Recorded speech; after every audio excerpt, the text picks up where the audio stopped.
کہ اللہ کا حکم ہے.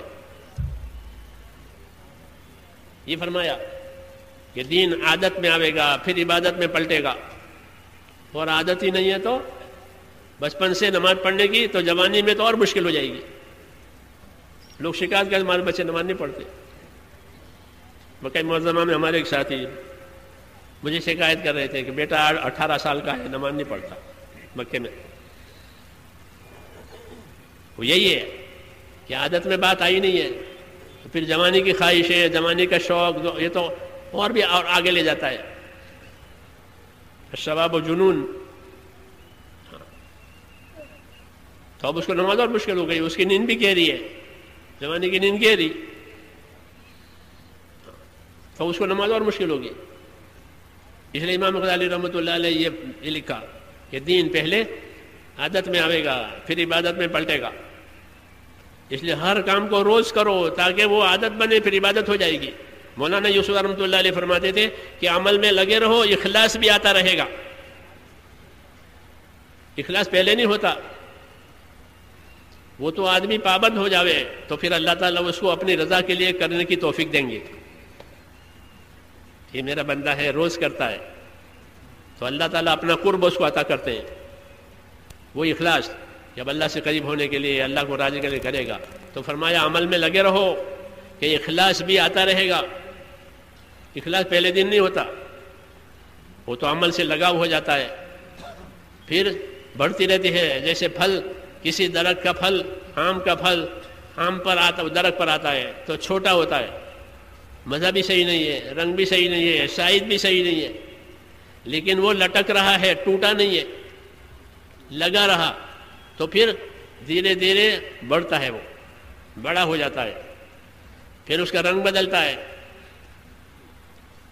خوش رنگ ہو جاتا ہے، پھر اندر سے بدلتا ہے، پھر خوشبو آتی ہے، سائز بھی اچھی ہو گئی، رنگ بھی اچھا ہو گیا، خوشبو آتی ہے، میٹھی میٹھی، لوگ سونگ کر کے لیں گے، اور ملکوں میں جائے گا. کہاں جائے گا؟ ملکوں میں. کہ یہ وہ کوالٹی ہے جو باہر جائے گی. کیوں کہ یہ اعلیٰ درجے کی ہے، ہائی کوالٹی، اسے باہر بھیجتے ہیں.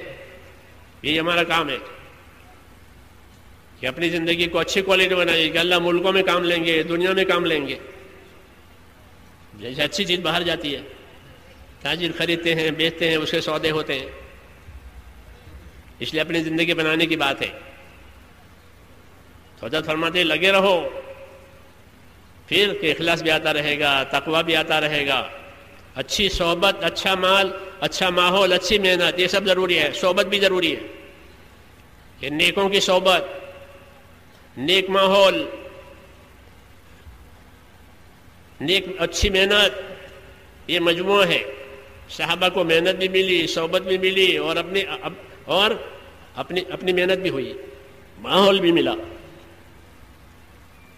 دین کی دعوت یہ کس طریقے چلانی ہے؟ اچھوں کی صحبت، نیکوں کی صحبت، علماء کی صحبت، بزرگوں کی صحبت، ان سے فائدہ اٹھانا.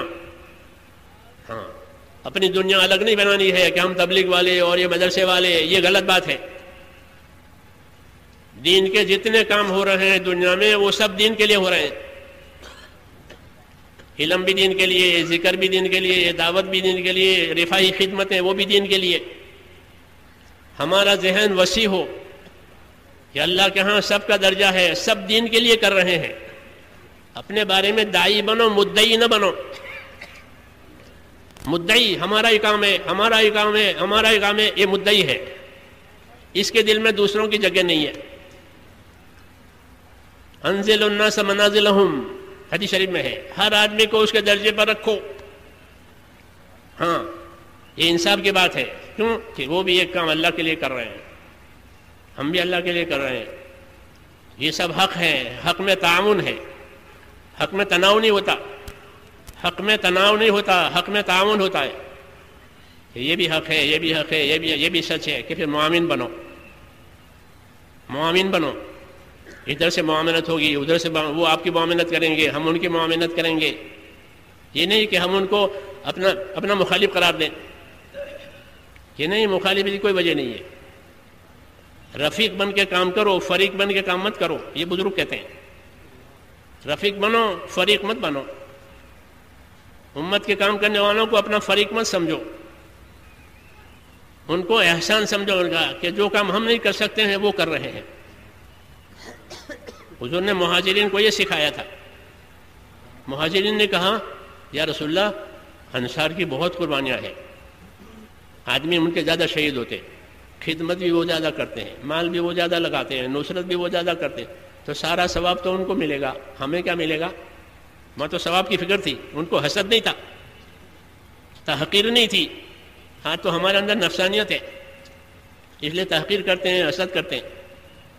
ان کو تو آخرت کی فکر تھی کہ وہ آخرت میں ان کو درجے ہوں گے، ہمارا کیا ہوگا؟ آپ نے فرمایا کہ تمہیں بھی وہ چیزیں مل سکتی ہے جو ان کو ملتی، یہ وہ کیسے؟ فرمایا تم ان کی قدر کرو۔ کس کی؟ انصار کی، کہ انصار کی قدر کرو، ان کی تعریف کرو اور ان کے لیے دعا مانگو۔ انصار کی قدر کرو، ان کی تعریف کرو، ان کے لیے دعا مانگو، تو تمہیں بھی اللہ وہ دے گا جو ان کو دے گا۔ تو ہم کو تو یہ سکھایا ہے کہ جو دین کے دوسرے کام کر رہے ہیں، علم کے، ذکر کے، رفاعی خدمتوں کے، ہم ان کے لیے دعا مانگیں کہ جو کام ہم نہیں کر سکتے تھے یہ کر رہے ہیں، نہیں تو ہمیں وہ کرنا پڑتا۔ ہاں میں ساؤتھ افریقہ گیا اپنے ساتھیوں کے ساتھ، تو ساؤتھ افریقہ ایک ایسا ملک ہے جیسے ایک پھلدار باغ ہوتا ہے،